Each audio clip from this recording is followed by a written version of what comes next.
So today is a wonderful day. We actually get to work on the MR2.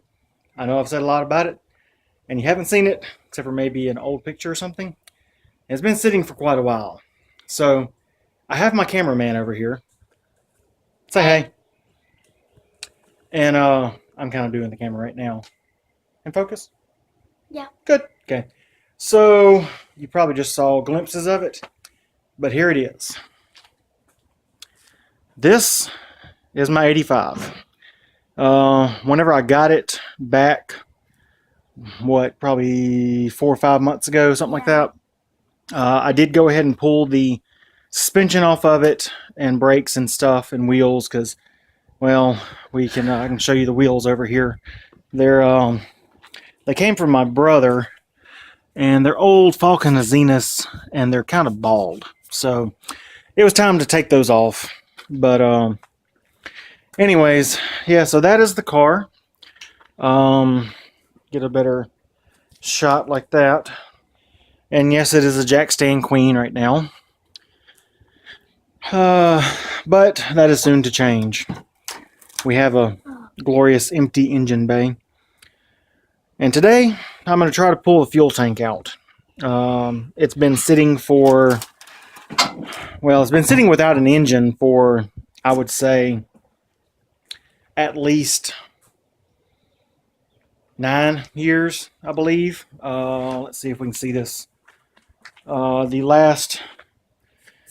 Yes, and this is Mississippi in March, and pollen is crazy right now.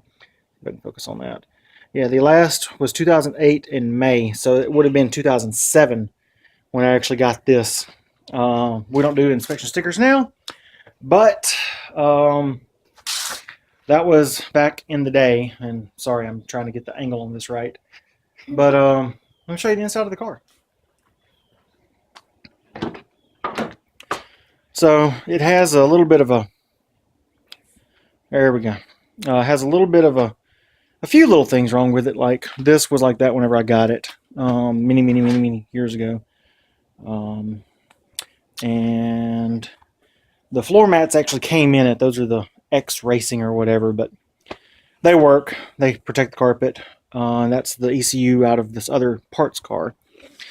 I have the shortened shifter with drop plate and all that. It's actually really short throws. A wonderful old school Alpine head unit.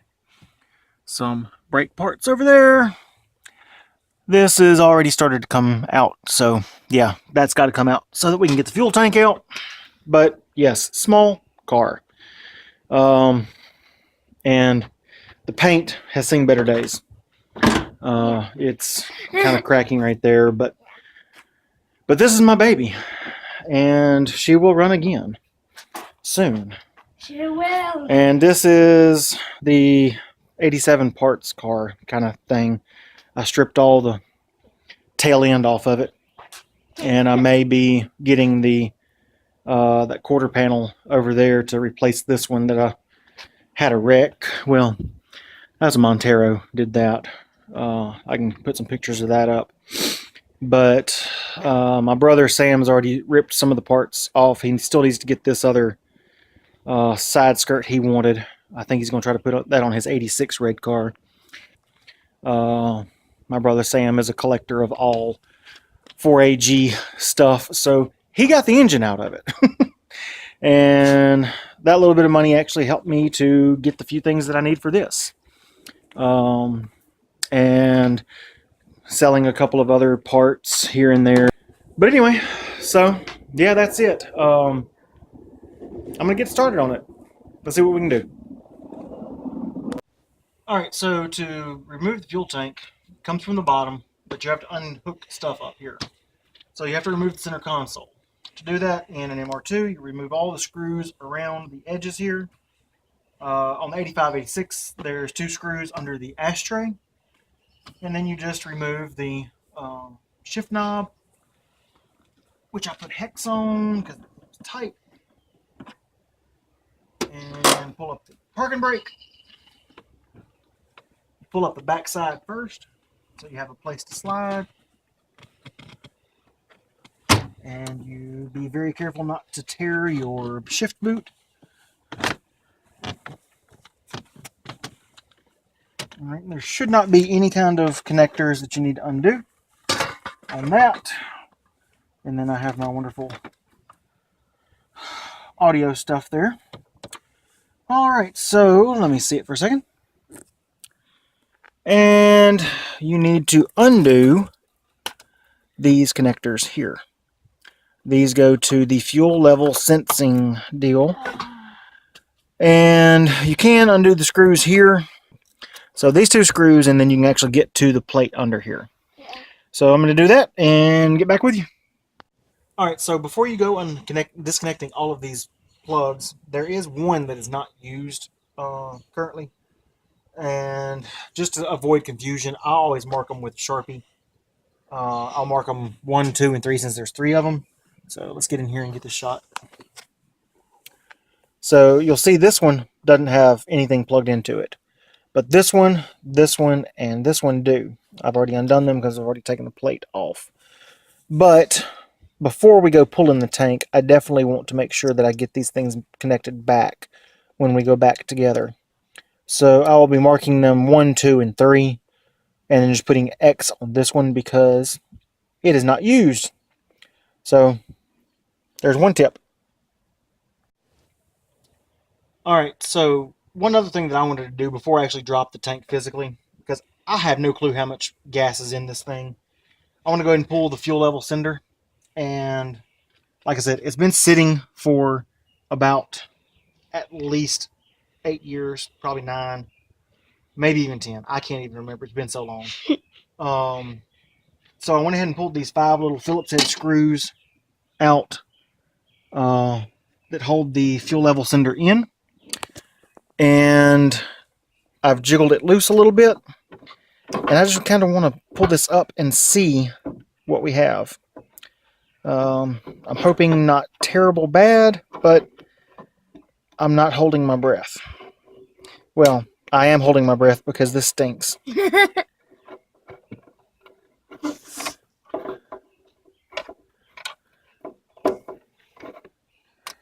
Really dusty.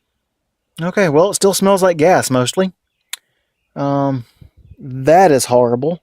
Yeah. Sorry, that. That doesn't look good at all. I may have to pull the one off this 87 and see what I can do with it, because that is horrendous. Pretty bad. I mean, it doesn't even move by itself. I have to manually move it. So, all right, let's take a look down in the tank. Okay, so I was going to try to use my scope camera deal and look in here, but it didn't want to work, so I'm using my other phone. That doesn't look so great, but doesn't look terrible either. You can definitely tell that the gas has been in there for a while. And I can't see all the way back to the fuel pump. So I can't tell how bad it is. But the tank itself doesn't look terrible. So that's a good thing. Yeah. But if you have an 87 or newer, then you have a drain plug in the bottom. You can drain all the gas out. 85, 86 don't have that. So we're having to, if you have an 85, 86, you could actually drain it from this hole with a siphon. So another tip. All right, so now we're done with the inside. I put the level sender back in just so that it doesn't spill out what little is in there when we do drop it, and to help protect it from debris.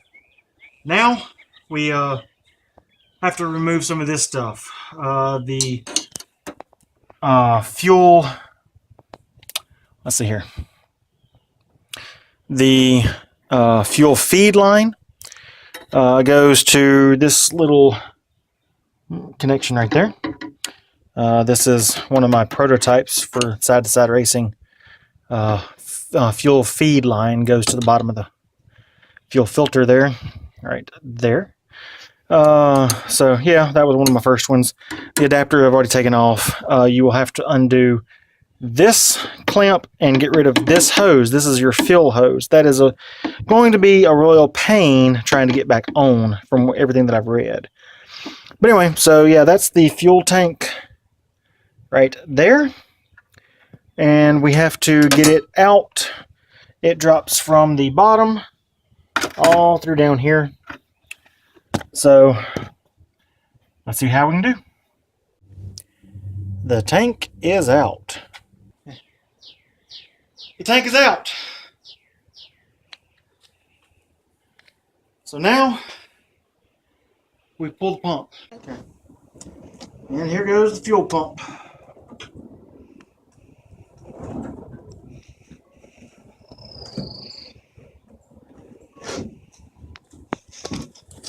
Back up.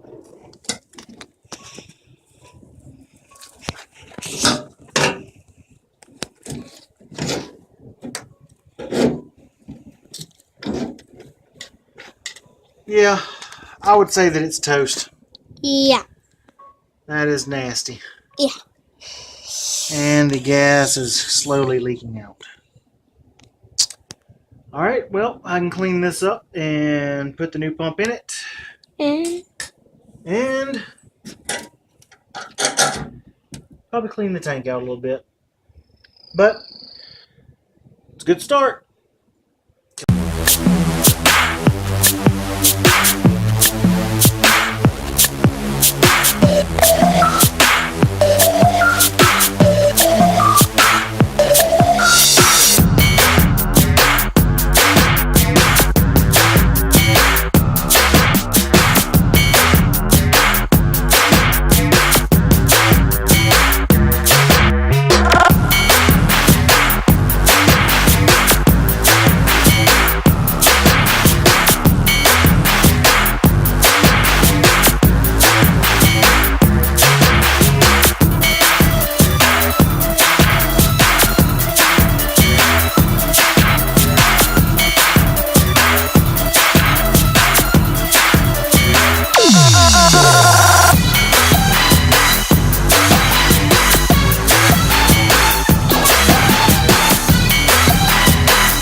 Alright, so far I have pressure washed the tank. I am letting it dry out. I have cleaned the pump bracket, and I have lubricated the sending unit. So hopefully that will fix it up. I will get the multimeter after it in just a little bit and make sure that works. But here I have actually taken all of my suspension that is off, and I have just got done pressure washing it along with the rear brake calipers, because the rears are the ones that I was missing from my 87 plus upgrade. So these are actually 87 brake caliper brackets, and I have the rotors and all that over there, but I'm going to turn them. So as you can see, I have the Suspension Techniques springs, and it is the Takiko Illumina struts. So that is what I had on the car whenever I took it out. Whenever I had pulled them off and sold them to Joe to go on that car. So whenever I got that car back, I was able to get them back. Yay! So I'm probably going to end up actually rebuilding these calipers. I just wanted to get them clean to where I could actually get them in the vat of Chem Dip to really clean them out, and I'm going to replace all the seals and all that most likely. Unless something comes up and I may get some new ones. Depends on how things go. Alright, so engine bay actually looks kind of empty and disgusting. So I'm going to clean it up some. I will try to get to that today. I don't know if I will get finished because it's a lot of cleaning to do. I'm going to go ahead and let the tank sit out for at least 24 hours since I did pressure wash the inside of it. I've got all the sediment that I can see, that I can see out of there. I wanted all the water to evaporate before I try to even put the pump assembly back in and seal it back up. So I'm going to let that dry in the shop with some heat, and I have some desiccant containers throughout there that help dry out the air in there. So that should help some. But I've got the old pump out. The new pump just came in, so I'm just waiting on the install kit so I can put that in the bracket. And I need to get the multimeter after the sending unit to make sure that the fuel level will work. So, yeah, I mean, not bad for a day of being able to work on this thing. The tank didn't take near as long as I thought it was going to get out. It actually came out pretty easy, so I'm very, very surprised at that. This tank has never been out, so that was the first time since '85 when the thing was manufactured that it's been out. And I think that for it being, the 32 years old or whatever that it is, that it actually came out pretty well, pretty easily too. I don't think that I bent or broke any lines. Only time will tell on that because vacuum lines tend to show up after the fact, but I don't see any bends in them. I'm going to try to go ahead and replace all of there's only 2 vacuum lines that go to, or evap lines that go to it. I got to go by the parts store and get some actual gas rated lines. You don't use silicone on those. But for now, I think I'm going to go ahead and clean up the engine bay some. I don't know how far I'm going to get on it because this thing is disgusting. It has not been cleaned, I know, in at least 10 years because I didn't clean it. The last time I cleaned it was whenever I put the blacktop in it, and I know that's been over 10 years ago. So, yeah, not bad for a first day. And my cameraman abandoned me, so I'm finishing this up by myself. And I apologize for if there is any spots or whatever on the lens. I'm having to use a different camera, but yeah, it'll be fine. So, yeah,